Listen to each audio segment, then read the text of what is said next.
Rest in peace. Here's another warrior song. Rep this life to the fullest. Rest in peace. Yeah. Just say your prayers for brothers who die from black on black violence. Rest in peace. You ain't paying respect when you supposed to. Rep this life to the fullest. Rest in peace. Yeah. This ain't y'all. Toast to them. Yeah. Rock Raider. Rest in peace. Here's a toast to the dead. If you don't drink, smoke to the head. For the freedom fighters killed by the feds. For those who died hard in the streets, soaking in red. And died slow asleep in a dream, choking in bed. Here's a toast to the dead. For my enemies that are gone. I'm not a coward, so celebrating that would be wrong. Hey, what's up, guys? Welcome back to The Mind of a Minority. I'm Charles. Thank you for joining me. This video is titled, Why Racism Will Never Die. And it almost feels obligatory that I put this one out because of everything that's been in the news these past few days. Unlike most, I wanted to wait for more facts before speaking about what's happened. And just this is fair warning. This is probably going to upset a lot of you. And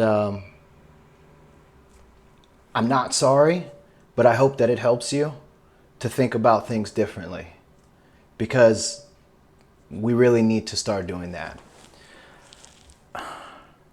I hate racism. I mean, I absolutely loathe it. I abhor it in all forms. I think it's one of the worst things about humanity. If I was actually making a list, the top 5 worst things about humanity, it would be right up there along with genocide, pedophilia, Donald Trump, and willful ignorance. Okay, I'm just kidding about the Donald Trump line. Shoot me. But do it quickly before the Democrats take your guns. All right, let me be serious, because this is a serious situation that we've got going on. And that's why I wanted to try to inject a little bit of humor, because I don't think you're going to laugh much more after. So what do I mean by willful ignorance? Those are actually like the top 4 things, right? Genocide, pedophilia, racism, and then willful ignorance. Willful ignorance begets all of the others. So it might even be number 1. What I mean by willful ignorance is if you ignore, if you marginalize, or if you're dismissive of any facts that are detrimental to oneself or oneselves. Okay, that's any data or any information that you come across that it counters whatever bias you currently have. And we see a lot of that today. As a matter of fact, that's our biggest problem. When I say our, I mean minorities. I mean people of color. Our biggest problem is willful ignorance. Now, before you click off this video thinking, oh, he's not black, he doesn't know what he's talking about, or I don't know what it's like, I'm gonna nip that one in the bud right now. So I need you to open your mind and understand what I'm about to say. You do not have to be black or white or man or woman or whatever else in order to have a fundamental understanding of what it is like to be that particular label. I hate labels. I hate labels. And let me explain to you what I mean, right? Because you're right. You're absolutely right. I don't know what it's like. I don't know what it's like to run the corner. I don't know what it's like to be down with a gang. And I don't know what it's like when you're pumping gas at a gas station at 1 o'clock in the morning or whatever time, the type of stares that you might get. I don't know what that's like. Just like most of you probably don't know what it's like to be a police officer patrolling one of the most dangerous neighborhoods. You don't know what it's like to be a soldier fighting in a war zone. And for all you guys out there, you don't know what it's like to have a baby growing inside of you. But I'll tell you what, you know the symptoms of all three. And just because I'm not black, or I'm not white, or I'm not Asian, or I'm not whatever, I can understand the symptoms of being that particular label. Okay? And I'll give you a perfect example. I can imagine that feeling a life grow inside of you is probably one of the most beautiful feelings that I will never experience as a man. Now, how many women can say that's probably true or that is true? So, myth number one, you can't have an opinion because you're not X label, black. That's BS. Get rid of it. It's not true. It's not true at all. Hell, if that was the case, that would mean that, black people can't know what it's like to be white. And so therefore you can't claim that they have white privilege. That would mean that women don't know what it's like to be a man. And so therefore you can't say that this is a patriarchy. It's perfectly reasonable to assume that we can understand one another on a fundamental level. So now, I believe that I am uniquely qualified because of my perspective, not because of what because I'm mixed, I know something that you can't know, but because I'm biracial, I've had experiences that you probably haven't had as a black person or as a white person. And this is not a woe is me video. I don't need your sympathy. I don't want your sympathy. But I've been told that I talk white, that I'm not black enough, that I'm not white enough. And it's the most interesting thing is that there is so much hypocrisy when it comes to racism. And the people with the loudest mouths seem to be the biggest hypocrites there are.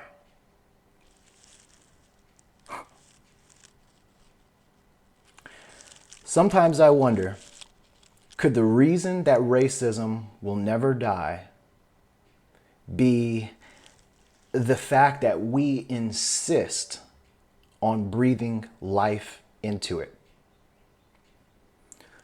Morgan Freeman said it so eloquently. Black History Month you find ridiculous. Why? You're going to relegate my history to a month?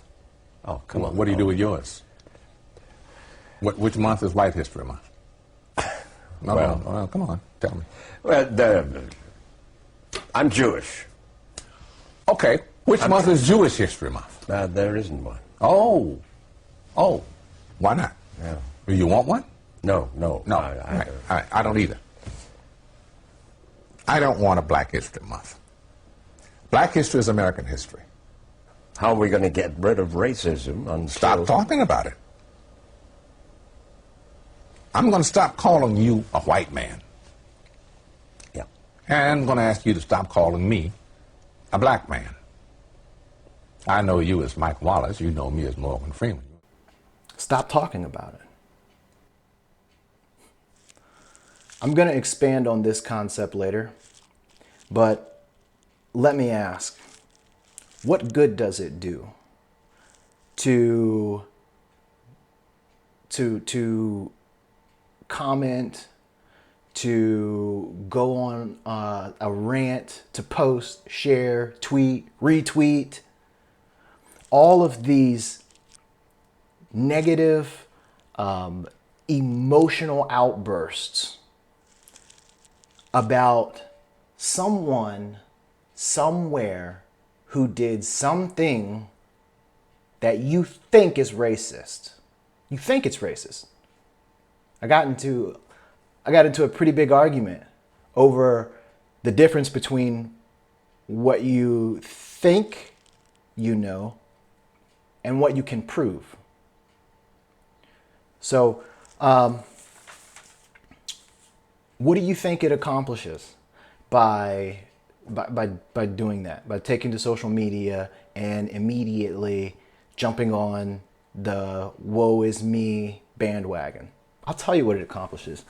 It accomplishes the exact opposite of what you would like for it to. Unless the reason that you're making these comments, these remarks, sharing these stories, tweets, whatever, is that your goal is to get everybody on social media riled up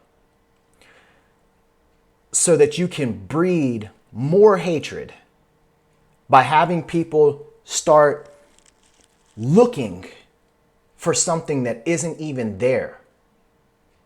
And I'm going to get into that with this Arbery case, because there's going to be a lot of people walking around with egg on their face and just denying the facts, being willfully ignorant. We have been deluded by mainstream media into believing that we are the victims of the world. This has got to stop. It has to, or we'll never get better as a minority group in this country. Restrain yourself from calling every situation racist until you have the data. Examine the facts and then make a decision. In the argument that I had recently, I said those two guys probably were racist. But I'm going to wait for the facts because right now I can't prove it. But before I get into recent facts that have come to light with the Arbery case, and go into the law there, and then break down that video for you, I just want to give you some other facts. And hopefully you'll understand why I'm telling you that the media is manipulating you for their own end. They want you to vote a certain way. They want you to believe in promises of certain politicians because they want your vote. They want your power. You see all these marches that we organize? What else do we ever stand behind so strongly besides these marches? Back when, Trayvon was killed, Eric Gardner was killed. These are examples of massive amounts of power. And we misappropriate it on something as foolish as racism in America. Don't worry, because I'm about to get to that. I want to talk facts. And then after we go over facts, this is where your emotional outrage is probably really going to get stirred up. Then I'll break down the whole Arbery situation. And if you're still with me by the end of the video, you're probably going to be considering your perspective. Now, I'm going to put up a chart here.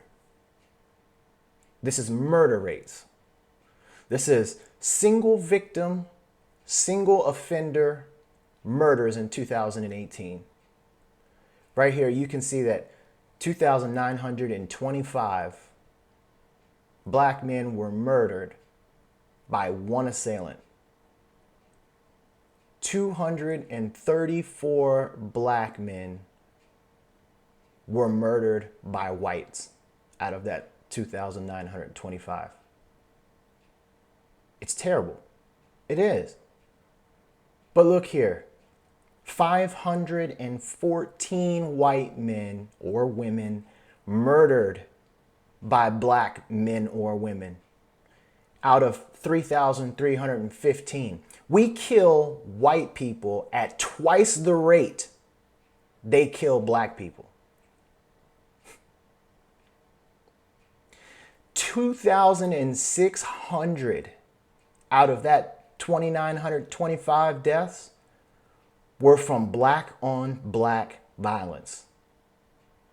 You understand we kill ourselves at a rate 10 times that what white people do? Do you understand why I'm telling you that this outrage is misplaced? If we looked at these numbers as ailments, right? The effect that whites have on us is the equivalent of a headache. The effect that we have on ourselves is the equivalence of cancer. And all these people marching and rioting out in the streets is like taking chemotherapy for a headache. But yet, I don't hear anybody walking, anybody marching. When it comes to the cancer that we are to ourselves, we simply pop an aspirin and act like nothing is wrong. This is delusional, people. This is delusion. I'm going to put up another chart for you. This chart right here is total homicides. 16,335 people were killers. 4,884 whites. That's 30%. They constitute more than 60% of the entire nation. How does 60% of the country find themselves responsible for only 30% of the killing? Yet the African American population makes up 14% of the population. And we have 6,318 killers, making up almost 38.7%. Now, I'll give it to you. There's an unknown category with 4,821. But if you look at the distribution between the two without having the unknown category, there's a 1,500 difference. Even disregarding the unknown, we cannot justify the rate at which we are committing crimes. So why are you so surprised that police are patrolling minority neighborhoods at a higher rate than white communities? Does it make sense? If we were going to war with the Middle East, what sense does it make for me to put troops in Africa? Do you understand that false logic?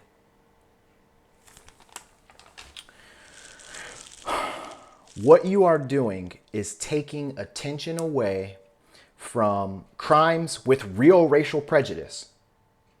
You're diverting attention and resources away from real victims of racial hate crimes.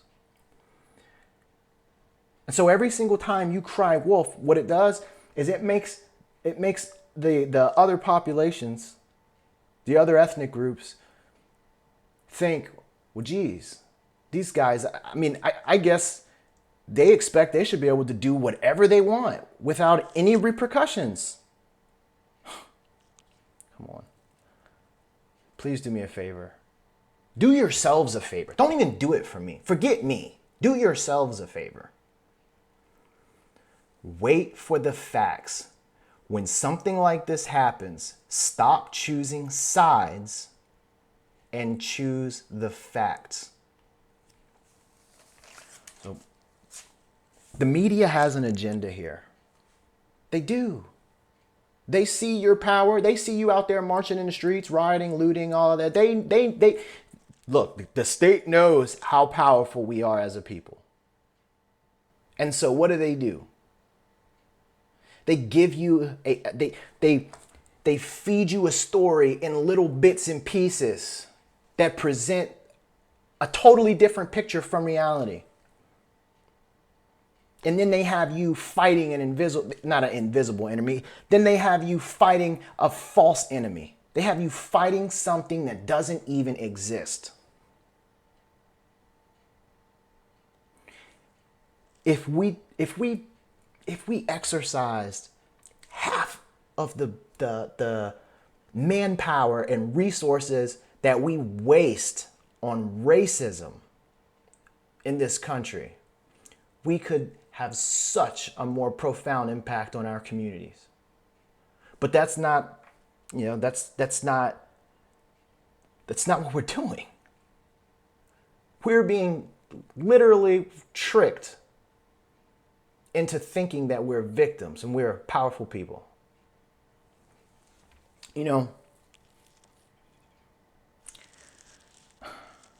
I told you this was going to get you upset. So now, let's go ahead and get into the Arbery case.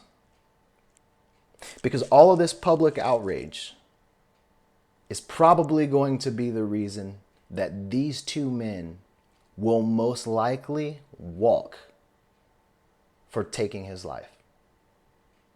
I'm going to play the video for you real quick, just so that when I explain it, there are no misunderstandings.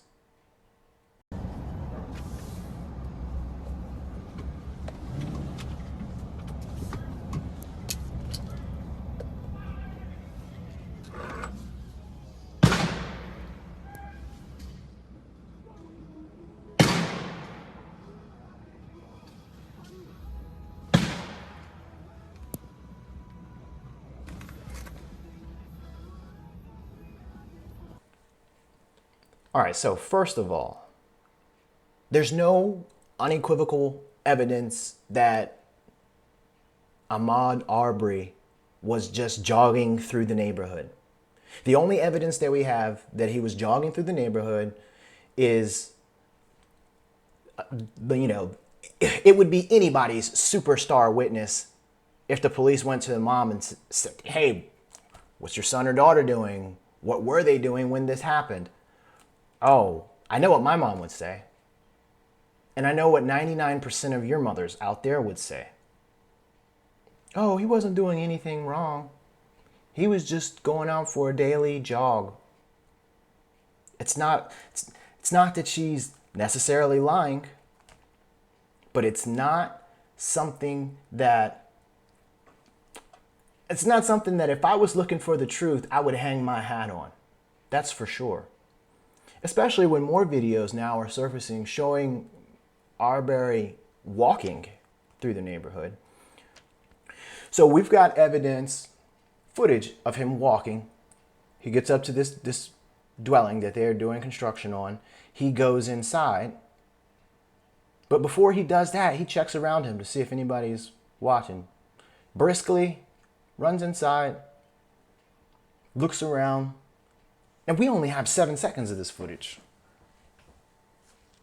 And now everybody is up in arms saying, oh, well, he didn't take anything. He didn't steal anything. The owners of the property said he didn't. Do you realize he was in there for 3 minutes? 3 minutes is enough time to do a lot. Now a neighbor is on camera walking out of the house, watching him. You know that trespassing is a crime. In the state of Georgia, if he were to trespass and steal something, that would have been a felony. In the state of Georgia, if a citizen witnesses a crime, they have a right to perform a citizen's arrest and wait for the police to show up so that they can investigate. In the state of Georgia, it is legal to open carry, even a long gun, like a rifle or shotgun. And in the state of Georgia, it is legal to stand your ground. Ahmaud Arbery was probably, for the most part, an innocent kid. Probably got into a little bit of mischief and was being nosy. But Arbery, instead of doing the sensible thing as an unarmed person, and retreating from two armed men and calling the police on his own to say that he's being harassed or chased, he decides that he's going to attack these men. There's 3 shots that are fired. You're right. There's 3 shots. The first shot is fired as Arbery lunges for the shotgun that the first gentleman is holding, the gentleman who's in the street. They then begin to fight over the shotgun. And it's plainly obvious to see that Arbery was the aggressor.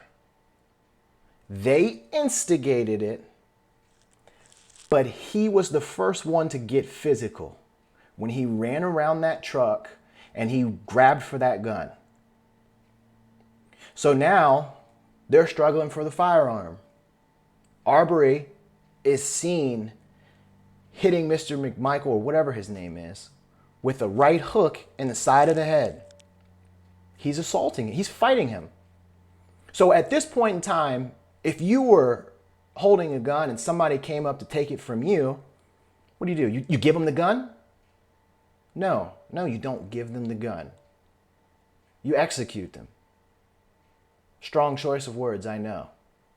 You kill them. You take their life because they just came up and assaulted you. They had grounds to attempt a citizen's arrest. They had legal grounds to carry that firearm.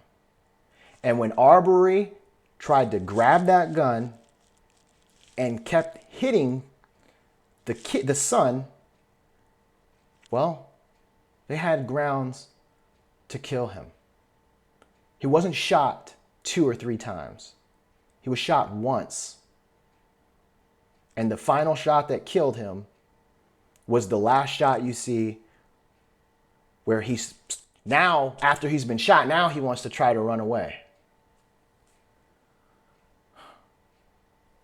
If they were out to hunt for a black man, why would they even wait for him to get that close? If they wanted to hunt, they would have just rode up in the truck and shot him running on the street. Stop jumping to conclusions. Wait for the facts and then make your decision. This has been a public service announcement. We need it. I love you all. I wish you the best. I'll see you soon.